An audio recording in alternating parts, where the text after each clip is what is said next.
अस्सलाम वालेकुम nursery class. आज आपने उर्दू का पेज नंबर 30 सॉल्व करना है, जिसपे आपको दिए गए है इमला अलिफ ता ज़ोय।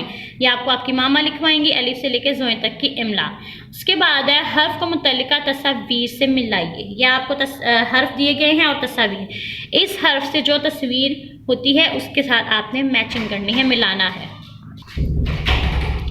दाल, दाल, डोल। अब डोल दाल से शुरू नहीं होता, आपने इसके साथ इसको नहीं मिलाना।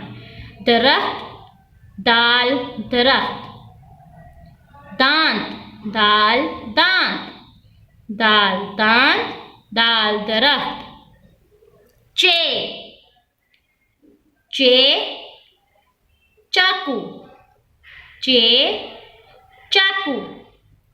चे खरगोश। अब खरगोश चे से नहीं होता, आपने इसके साथ में नहीं मिलाना। चे चाबी, चे चाबी, चे चाकू, चे चाबी।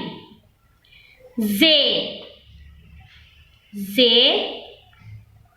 समर। अब समर जे से नहीं होता, आपने इसके साथ नहीं मिलाना। जे ज़ेब्रा, जे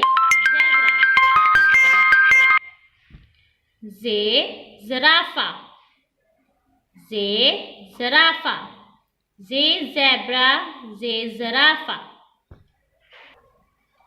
सीन से शुरू होने वाली तस्वीर में रंग भरिए। जो तस्वीर सीन से शुरू होती हैं उनमें आपने रंग भरना है। तितली सीन से नहीं होती। सेब, सीन सेब। अंगूर, अंगूर सीन से नहीं होता। सीढ़ी, सीन सीढ़ी। आपने इस तरह सीढ़ी में भी कलर कर देने हैं। सीन सेब, सीन सीढ़ी। साइकिल, सीन साइकिल, सीन साइकिल। आप डिफरेंट कलर्स यूज कर सकते हैं, मैं तो एक ही कर रही हूं, बट आप डिफरेंट कर सकते हैं। सीन सेब, सीन सीढ़ी, सीन साइकिल, सीन सात। 7 है, इसको उर्दू में सात कहते हैं। सीन सात। दरख्त सीन से नहीं होता। सीन साम, सीन साम। सीन सेब, सीन सीढ़ी, सीन साइकिल, सीन सात, सीन साम। अब आपने इसको बहुत अच्छी राइटिंग में सॉल्व कर इमला करनी है और आपने मैचिंग करनी है और बहुत अच्छे कलर्स करने हैं। अल्लाह।